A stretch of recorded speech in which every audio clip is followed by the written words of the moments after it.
সবাইকে স্বাগত। আপনারা যারা পরীক্ষা দিবেন আপনাদের পরীক্ষাটি লিখিত হবে। আপনারা যারা সিভিল সার্জন কার্যালয়ে পরীক্ষা দিবেন আমি আবারও বলি আপনাদের পরীক্ষাটি লিখিত হবে। আজকে একটি লিখিত পরীক্ষার প্রশ্ন প্যাটার্ন নিয়ে এসেছি। ইনশাল্লাহ এই প্যাটার্ন থেকে 35 থেকে 40 নাম্বার অনায়াসে কমন পাবেন এবং কি আমি দেখিয়ে দেব কোন কোন বিষয় কোন কোন টপিক থেকে প্রশ্ন আসে। তার আগে বলে রাখি আপনারা যারা পরীক্ষা দিবেন পরীক্ষার প্রশ্ন প্যাটার্ন যেমন থাকবে সেম প্যাটার্নে আমরা একটি চূড়ান্ত সাজেশন তৈরি করেছি। সাজেশনটি নিতে স্ক্রিনে দেওয়া হোয়াটসঅ্যাপ নাম্বার রয়েছে, ইমো নাম্বার রয়েছে, দুটোর মধ্যে যে কোনো একটি মেসেজ করে সাজেশনটি সংগ্রহ করুন। সাজেশনের মূল্য মাত্র 100 টাকা। আমি বলি অবশ্যই প্রত্যেকে সংগ্রহ করবেন। কেন? পরীক্ষার প্রশ্ন প্যাটার্ন যেমন থাকবে সেম প্যাটার্নে আমাদের সাজেশনটি রচিত, সম্পূর্ণ আপডেট একটি চূড়ান্ত সাজেশন। শুধু তারাই আমাদের সাজেশনটি সংগ্রহ করে A to Z পড়ে যাবেন, ইনশাল্লাহ আপনি পরীক্ষায় উত্তীর্ণ হয়ে যাবেন। আমি আবারও বলি যারা পরীক্ষা দিবেন প্রত্যেকে 100 টাকার বিনিময়ে হলেও সাজেশনটি সংগ্রহ করবেন। এই সাজেশনের বাইরে আপনাকে আর কিছুই দেখতে হবে না। ঠিক আছে, আমি মূল কথায় চলে আসি।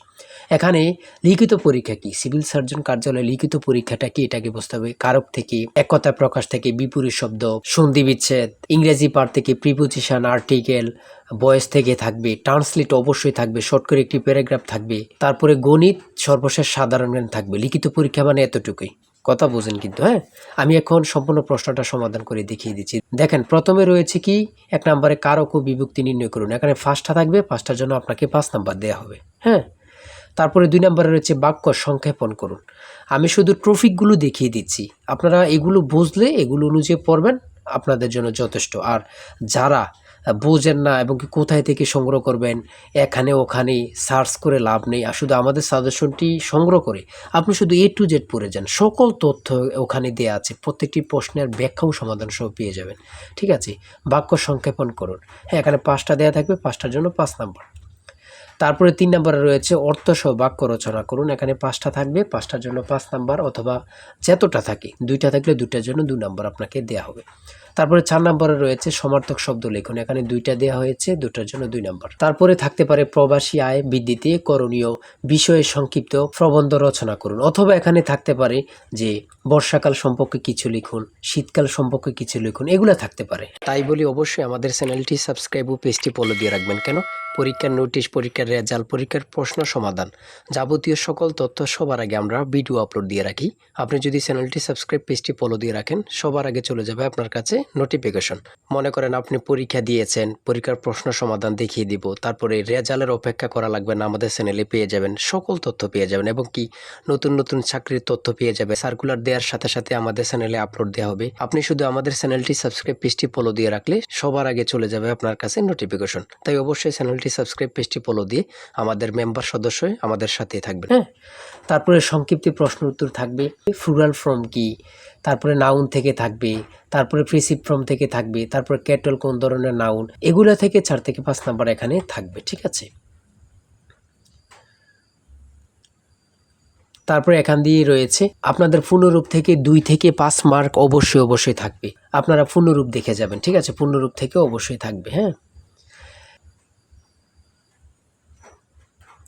তারপরে রয়েছে প্রিপোজিশন থেকে, প্রিপোজিশন থেকে 5টা থাকবে, অর্থাৎ আপনার যতটি প্রশ্ন থাকবে প্রত্যেকটি প্রশ্নের মান কিন্তু 1 নাম্বার করে। হ্যাঁ, প্রিপোজিশন থেকে 100% শিওর থাকবে। তারপর 8 নাম্বারে দিয়েছে write the meaning of following verbs. ঠিক আছে, এখানে 5টা দেওয়া থাকবে, 5টার জন্য 5 নাম্বার। হ্যাঁ,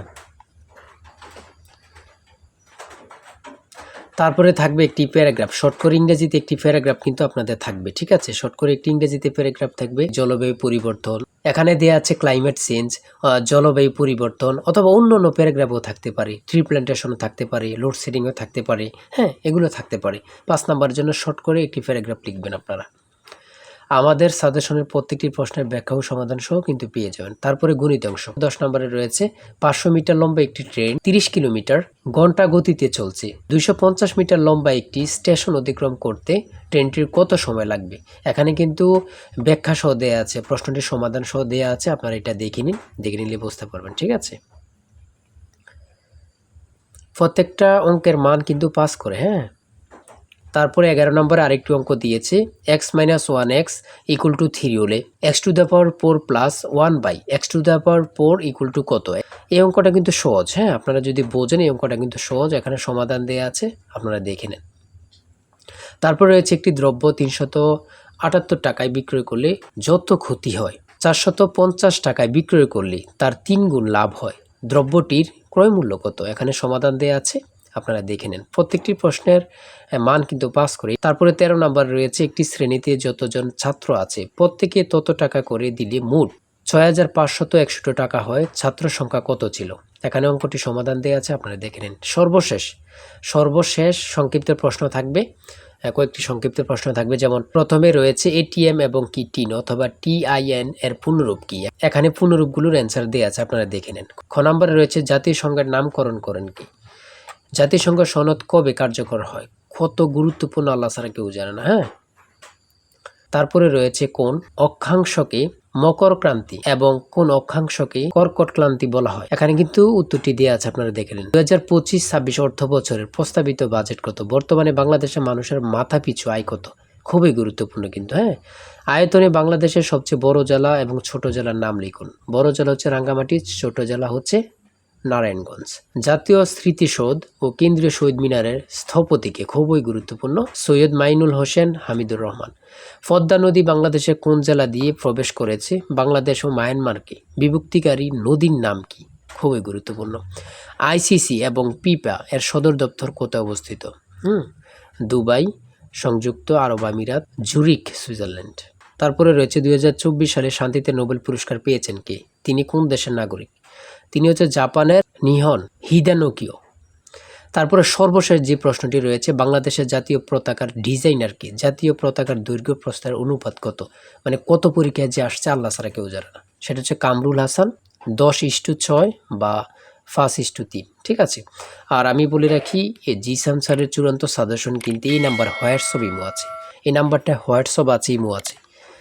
দুটোর মধ্যে যে কোনো একটি মেসেজ করে, অর্থাৎ হোয়াটসঅ্যাপে মেসেজ করে সাজেশনটি সংগ্রহ করতে পারবেন, ইমোতে মেসেজ করে সাজেশনটি সংগ্রহ করতে পারবেন।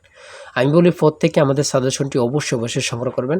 আজকের ভিডিও এই পর্যন্ত। আর অবশ্যই আপনার যে কোনো তথ্য জানতে কমেন্টে লিখুন, সাথে সাথে রিপ্লাই পাবেন। আর অবশ্যই আমাদের সাজেশনটি সংগ্রহ করে A to Z পড়ে যাবেন, পরীক্ষায় উত্তীর্ণ হয়ে যাবেন। আজকের ভিডিও এই পর্যন্ত। সবাই ভালো থাকবেন, সুস্থ থাকবেন। আল্লাহ হাফেজ।